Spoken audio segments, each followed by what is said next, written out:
খুবই লোভনীয় এবং টেস্টি কেক বানিয়ে দেখাবো, যা কিনা ঘরে থাকা কিছু উপকরণ দিয়েই বানিয়ে নেওয়া যেতে পারে।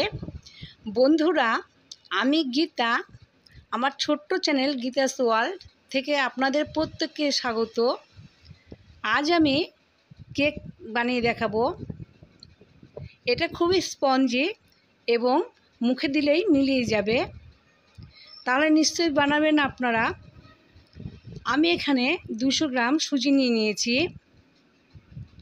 এখন আমি এই সুজিটা মিক্সারে গ্রাইন্ড করে নেব। সামান্য নুন দিয়ে দিলাম আর 4 চামচ চিনি দিয়ে দিচ্ছি। এরপরে মিশ্রণটা রেডি করে নেব। মিশ্রণটা এখন আমি একটা বোলে নিয়ে নিলাম। এরপরে আমি লিকুইড দুধ দিয়ে দিচ্ছি। অল্প অল্প করে দুধ দিয়ে সুজির সাথে মিশিয়ে নিতে হবে। একবারে বেশি দুধ দেবেন না, এতে করে ডেলা ভাব থেকে যেতে পারে এবং দুধের পরিমাপটা কম বেশি হয়ে যেতে পারে। আমি অল্প অল্প করে দুধ দিচ্ছি আর ভালোভাবে মিশিয়ে নিচ্ছি। এই মিশানোর কাজটা খুবই একটু সময় নিয়ে করতে হবে।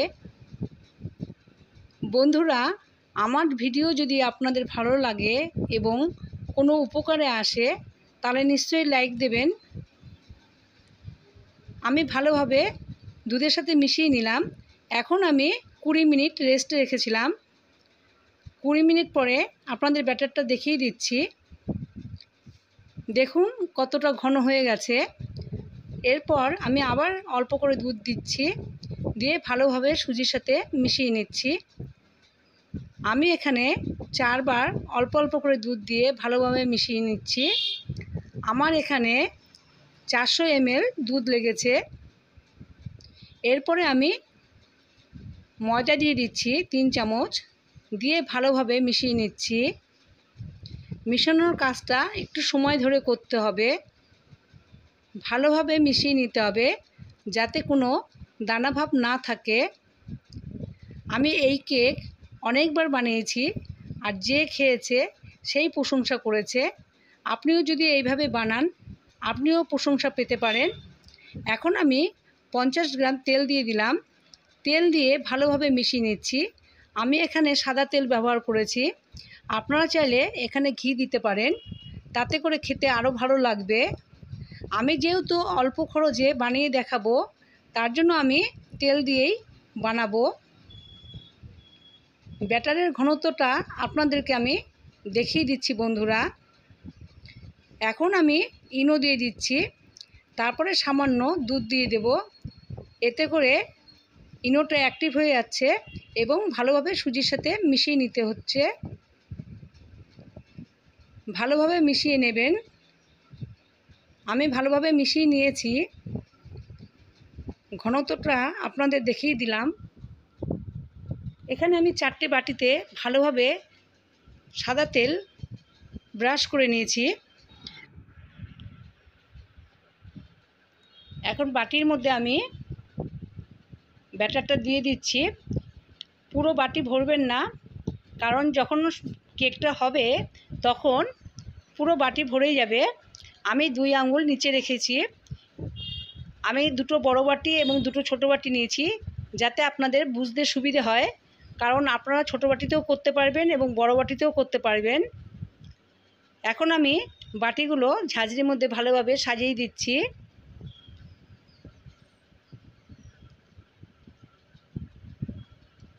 আস্তে আস্তে ভালোভাবে সাজিয়ে নিলাম। তারপরে আমি কড়াই গরম করে রেখেছি। এখন আমি বসিয়ে দেব। এখন আমি ঢাকা দিয়ে দিলাম মিনিট 30-এর জন্য। ছোটো বাটি দুটো 20 মিনিটের মধ্যে হয়ে গেছিলো বন্ধুরা। আপনাদের দেখানোর জন্য আমি এখানে সাজিয়ে রেখেছি। এবার আমি ঠান্ডা করে চাকুর সাহায্যে সাইডগুলো ভালোভাবে কেটে নিচ্ছি।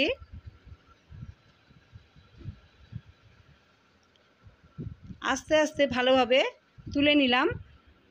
দেখুন দেখতে কত ভালো লাগছে বন্ধুরা। কেকগুলো দেখে খুবই খেতে ভালো লাগবে, আর বাচ্চারা দেখলে খেতে চাইবে। বাচ্চাদের টিফিনেও আপনারা এই কেকটা দিতে পারেন। বাচ্চারা টিফিন বক্স ফাঁকা নিয়ে আসবে এবং আপনারা চায়ের সাথেও এটা খেতে পারেন। খেতে খুবই ভালো লাগবে বন্ধুরা। কেকগুলো খুবই স্পঞ্জি হয়েছে, আর ঘরে থাকা উপকরণ দিয়েই বানানো যায়। তাহলে নিশ্চয়ই আপনারা বানাবেন। আমার কেকের অনেক রেসিপি দেওয়া আছে, চাইলে আপনারা আমার চ্যানেলে গিয়ে চেক আউট করে নিতে পারেন। আমি লিংক ডেসক্রিপশনে দিয়ে দেব। দেখুন কত স্পঞ্জি হয়েছে। কেকটা মুখে দিলেই মিলিয়ে যাবে বন্ধুরা। এবার আমি ভেঙে দেখাচ্ছি। ভিতরটা দেখুন, দেখতে কত সুন্দর লাগছে, খেতেও অসম্ভব মজার লাগবে। বন্ধুরা, আমার রেসিপি যদি ভালো লাগে তাহলে অবশ্যই লাইক দেবেন এবং সাবস্ক্রাইব করবেন। আজ এই অবধি বন্ধুরা।